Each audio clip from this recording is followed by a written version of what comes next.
Hello everyone, आप सभी का एक बार फिर से लखनऊ नामा अकेडमी पे स्वागत है। तो आज बीकॉम के फर्स्ट सेमेस्टर की फाइनेंशियल अकाउंटिंग की पहली क्लास है।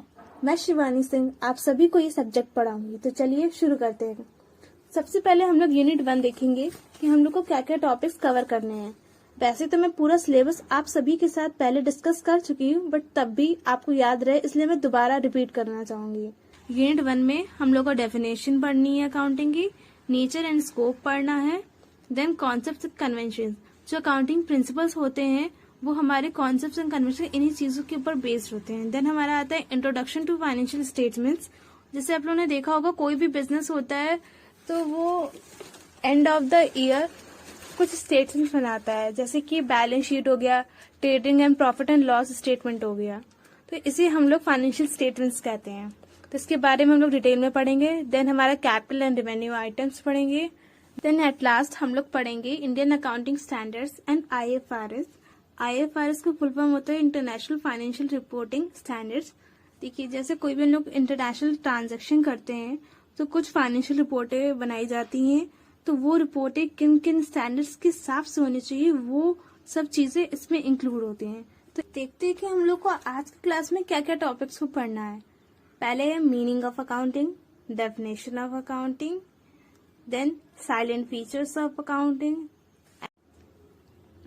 तो चलिए सबसे पहले हम लोग देखते हैं मीनिंग ऑफ अकाउंटिंग। अकाउंटिंग का मतलब क्या होता है? In all activities, whether business activities और non business activities, and in all organisation, whether business organisation like a manufacturing entity और trading entity and other non-business organization which require money and other economic resources, accounting is required to account for these resources।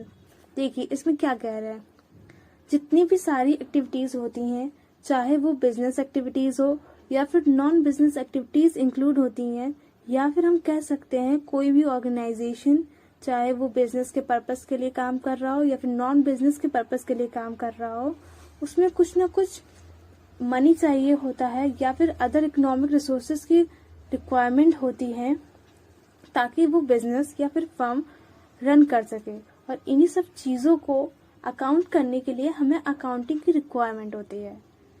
देखिए इसमें नीचे क्या कह रहा है, in other words wherever money economic resources is involved, accounting is required to account for it. देखिए इसमें यही बात कह दी है कि जहां पे भी economic resources like money involve होगी वहां हमें अकाउंटिंग की जरूरत पड़ेगी उन चीजों को अकाउंट करने के लिए।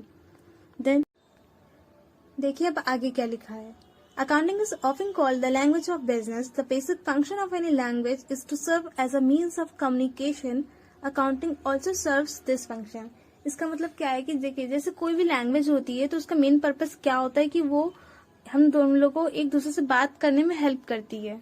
सेम चीज यहीं पे भी है, अकाउंटिंग भी बिजनेस की लैंग्वेज कही जाती है। चूंकि कोई भी बिजनेस फर्म होता है, अगर वो अकाउंटिंग अपने अकाउंट्स मेंटेन नहीं करेगा या फिर अपने फाइनेंशियल स्टेटमेंट्स को मेंटेन नहीं करेंगे तो फिर उनके बिजनेस को प्रॉफिट हुआ है लॉस उन्हें पता ही नहीं चल पाएगा। इसीलिए अकाउंटिंग बहुत जरूरी होती है किसी भी बिजनेस या फिर नॉन बिजनेस या फिर किसी भी एक्टिविटी के लिए, जैसे कि अभी हमने ऊपर पढ़ा। ठीक है, उम्मीद करती हूँ कि आप लोगों को अकाउंटिंग की मीनिंग समझ में आ गई होगी। तो अब डेफिनेशन ऑफ अकाउंटिंग देखते हैं। इसमें मैंने सिर्फ 2 ही मेन जो डेफिनेशन है वो लिखी हुई है, बाकी और डेफिनेशंस हैं जो मैंने अपने नोट्स में मैं दूंगी, वो लखनऊ नामा की वेबसाइट से आप ले सकते हैं। उसके लिए आप लोग को शायद रजिस्ट्रेशन करना पड़ेगा, 99 रुपीज का रजिस्ट्रेशन है। आप चाहे तो कर सकते हैं अगर आपको नोट्स चाहिए हो तो डिटेल में, क्योंकि यहाँ पे तो मैं सारी चीजें नहीं पढ़ा सकती हूँ, मेन चीजें पढ़ाऊंगी। बाकी पूरे नोट्स के लिए आप लोगों को रजिस्ट्रेशन करना पड़ेगा लखनऊ नामा की वेबसाइट पे जाके। तो चलिए देखते हैं कि अकाउंटिंग की डेफिनेशन क्या होती है। पर डेफिनेशन शुरू करने से पहले मैं आप लोगों से एक बात जरूर कहना चाहूंगी कि एग्जाम में आप जब भी कोई आंसर लिख के आते हैं तो उसमें किसी भी ऑथर की डेफिनेशन जरूर ऐड करें। इससे ना आपका आंसर और भी ज्यादा इफेक्टिव लगता है और एग्जामिनर को लगता है कि बच्चा पढ़ के आया है, उसको काफी चीजों की नॉलेज है। तो चलिए अब अकाउंटिंग की डेफिनेशन देखते हैं। अकाउंटिंग में 2 डेफिनेशन दी हुई है जो आप स्लाइड पे देख रहे हैं, ये दोनों ही बहुत ही इंपॉर्टेंट डेफिनेशन है, इसको जरूर से पढ़ लीजिएगा। तो सबसे पहले डेफिनेशन हम लोग डिस्कस करते हैं। ये definition American institute of certified public accountant, जिसको हम AICPA भी कहते हैं, तो इन्होंने ये डेफिनेशन दी है। तो इन्होंने कहा है कि accounting is the art of recording. इन्होंने अकाउंटिंग को एक आर्ट कही है। आर्ट यानी कला। आर्ट को हम लोग प्रैक्टिस करके ही समझ सकते हैं। सेम चीज इन्होंने अकाउंटिंग को कहा है कि अकाउंटिंग एक आर्ट है जिसमें हम लोग डेली बिजनेस ट्रांजैक्शन की एंट्री करते हैं बुक्स में, ठीक है। देन इन्होंने कहा है कि क्लासिफाइंग जो भी ट्रांजैक्शंस होते हैं वो हम लोग सबसे पहले लेजर में रिकॉर्ड करते हैं। Ledger original book of entry को हम लोग कहते हैं। तो इसमें बहुत सारे हेड बनाए जाते हैं जो सेम टाइप के नेचर के ट्रांजैक्शंस होते हैं, हम उन्हें क्लासिफाई करके लेजर में रिकॉर्ड करते हैं। देन वो कह रहे हैं and summarising in a significant manner and in terms of money transactions and events which are. तो ये कहते हैं कि जो भी क्लासिफाइड इंफॉर्मेशन है उसको बुक्स में इस तरीके से प्रेजेंट करना है कि वो पढ़ने वाले को समझ में आ जाए, ठीक है। इन अ सिग्निफिकेंट मैनर, इसका मतलब ये है कि उसे एक अच्छी तरीके से प्रेजेंट करना है कि वो दूसरे को पढ़ने में आए, समझ में आए। उसके बाद वो कहते हैं कि जो ट्रांजैक्शंस और इवेंट्स वो जो रिकॉर्ड हो रहे हैं वो सिर्फ पैसों के टर्म्स में ही होने चाहिए। जो पैसों के टर्म्स में, मनी के टर्म्स में यानी नहीं है, वो ट्रांजैक्शन अकाउंटिंग बुक में रिकॉर्ड होंगे ही नहीं, ठीक। In part at least of a financial character. देखिए इसमें उन्होंने वही बात बोल दी कि वो फाइनेंशियल कैरेक्टर में होना चाहिए, तभी वो अकाउंटिंग में रिकॉर्ड होगा। जो भी ट्रांजैक्शन या इवेंट्स होंगे उसमें एक फाइनेंशियल कैरेक्टर होना चाहिए। अगर वो मनी के टर्म्स में मेजर किया जा रहा है वो ट्रांजैक्शन, तो वो अकाउंटिंग में जरूर रिकॉर्ड होगा, ठीक है। अब देखते हैं कि आगे वो क्या बोल रहे हैं। And interpreting the results thereof. इन्होंने कहा है कि जो भी इंफॉर्मेशन हम लोग रिकॉर्ड करके क्लासिफाइड किया है और समराइज की है वो इंफॉर्मेशन, तो उस इंफॉर्मेशन से जो भी रिजल्ट आया है उस रिजल्ट को हमें उन लोगों तक पहुंचाना है जिनको उसकी सही रिक्वायरमेंट हो उस इंफॉर्मेशन की, ठीक है। इतनी बात आप लोगों को समझ में आ गई होगी। एक बार मैं फिर से पूरी डेफिनेशन बता देती हूँ। Accounting is the art of recording, classifying and summarizing in a significant manner and in terms of money, transactions and events which are in part of at least of a financial character and interpreting the results thereof. इन्होंने कहा है कि accounting एक art है जिसमें हम transaction and events को record करते हैं, एंट्री करते हैं उनकी, देन क्लासीफाई करते हैं। जो भी लेजर होता है उनमें जो भी हेड्स होते हैं, सेम नेचर के जो ट्रांजैक्शंस होते हैं उनको क्लासिफाई करते हैं लेजर में, देन समराइज करते हैं इस मैनर से कि लोगों को समझ में आए, ठीक है। देन वो जो ट्रांजैक्शंस और इवेंट्स होते हैं सिर्फ मनी के टर्म्स में ही मेजर किए जा सकते हैं, वही रिकॉर्ड होंगे और उसे ऐसे उसके जो भी रिजल्ट्स होंगे उन्हें फाइनल यूजर तक पहुंचाने हैं जिसको उसकी रिक्वायरमेंट हो, ठीक। आपको इतनी बात समझ में आ गई। देन हम लोग सेकेंड डेफिनेशन पे आते हैं। ये डेफिनेशन भी इम्पोर्टेंट है जैसे कि मैंने पहले बताया था, और ये डेफिनेशन दी है द अमेरिकन अकाउंटिंग एसोसिएशन ने। तो इन्होंने कहा है accounting is the process of identifying, measuring, communicating economic information to permit inform judgements and decisions by users of the information, ठीक है। तो इन्होंने ये कहा है कि अकाउंटिंग एक प्रोसेस है जिसमें हम सबसे पहले इवेंट या ट्रांजेक्शन को आइडेंटिफाई करते हैं कि वो ट्रांजैक्शन अकाउंटिंग में रिकॉर्ड करने लायक है कि नहीं है, ठीक। देन मेजरिंग, यानी हम देखते हैं कि वो ट्रांजैक्शन मनी के टर्म से मेजर हो रहे हैं नहीं। अगर वो नहीं हो रहे होंगे तो हमें अकाउंटिंग बुक्स में रिकॉर्ड नहीं करने हैं, ठीक है। देन उसे देखते हैं कि उस इंफॉर्मेशन को हम ऐसे कम्युनिकेट करते हैं कि वो सही यूजर को मिल सके जिससे उसकी रिक्वायरमेंट हो और वो सही जजमेंट कर सके और सही डिसीजन ले सके। समझ रहे हैं। जैसे मैं आपको एग्जांपल दे रही हूँ कि अगर कोई इन्वेस्टर है, उसको सही सही इंफॉर्मेशन मिली है किसी कंपनी के बारे में, उसकी फाइनेंशियल पोजीशन, फाइनेंशियल परफॉर्मेंस के बारे में कि हाँ ये कंपनी प्रॉफिट्स में है, तो वो जरूर इन्वेस्ट करेगा। अगर उसको पता चलेगा कि वो लॉस में है, ऑलरेडी डूबी है, तो वो उस कंपनी में इन्वेस्ट करना ही नहीं चाहेगा। तो कोई भी इन्वेस्टर होता है उसे कंपनी की पूरी इंफॉर्मेशन होनी चाहिए, तभी वो सही डिसीजन ले सकता है।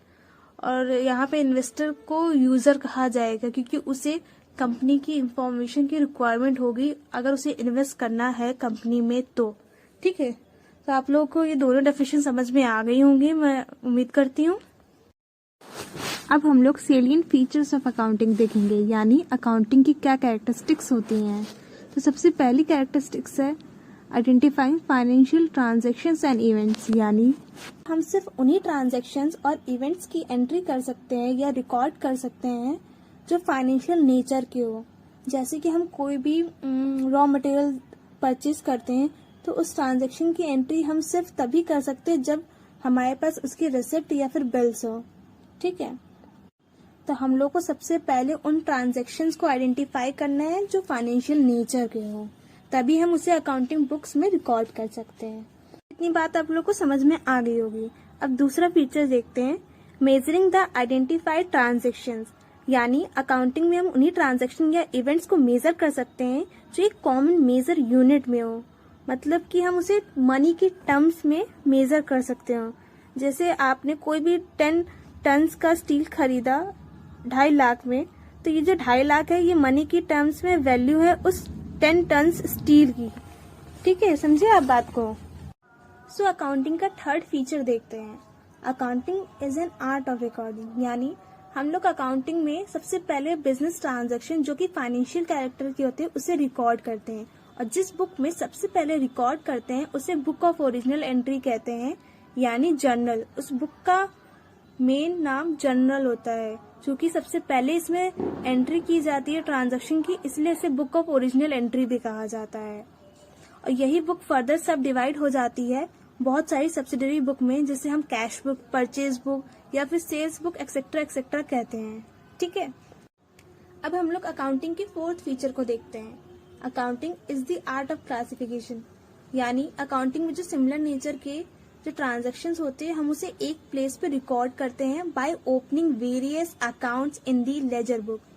जो लेजर बुक होती है उसमें हम लोग बहुत सारे अकाउंट्स खोलते हैं जब हम लोग को सिमिलर नेचर के ट्रांजैक्शन को एक प्लेस पे रिकॉर्ड करना पड़ता है। जैसे हमने किसी को सैलरी पे की है तो वो सैलरी अकाउंट में जाएगा, या फिर इंटरेस्ट रिसीव हुआ है तो वो इंटरेस्ट अकाउंट में जाएगा। ठीक है, हर एक सिमिलर नेचर के ट्रांजैक्शन को हम लोग एक प्लेस पे रिकॉर्ड करते हैं। ठीक है, इतनी बात समझ में आ गई आप लोगों को। अब फिफ्थ फीचर देखते हैं अकाउंटिंग का, accounting is the art of summarising. इसमें हमारे पास जो भी क्लासिफाइड इंफॉर्मेशन होती है हम उसे इस तरीके से प्रेजेंट करते हैं कि वो एक इंटरनल और एक्सटर्नल यूजर दोनों को अच्छे से समझ में आ जाए, और जो इंफॉर्मेशन है वो उसके लिए यूजफुल भी हो। इसके लिए हम कुछ स्टेटमेंट बनाने पड़ते हैं, जैसे कि trial balance, trading and profit loss account, balance sheet etcetera. इन सभी स्टेटमेंट्स को हम लोग फाइनेंशियल स्टेटमेंट कहते हैं। ठीक है, देन अकाउंटिंग का लास्ट फीचर है, accounting is the art of interpretation, यानी हमारे पास जो भी समराइज डेटा है हम उसे इस तरीके से इंटरप्रेट करें कि यूजर को वो डेटा यूजफुल लगे और वो सही जजमेंट कर पाए कि उसके बिजनेस को प्रॉफिट हो रहा है या लॉस। ठीक है, इतनी बात आप लोगों को समझ में आ गई।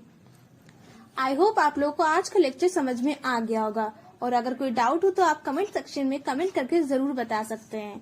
बाकी अगर आपने अभी तक चैनल को सब्सक्राइब नहीं किया तो आप प्लीज सब्सक्राइब कर लीजिए, ताकि आपको लेक्चर के टाइमली अपडेट मिलते रहे। Thank you.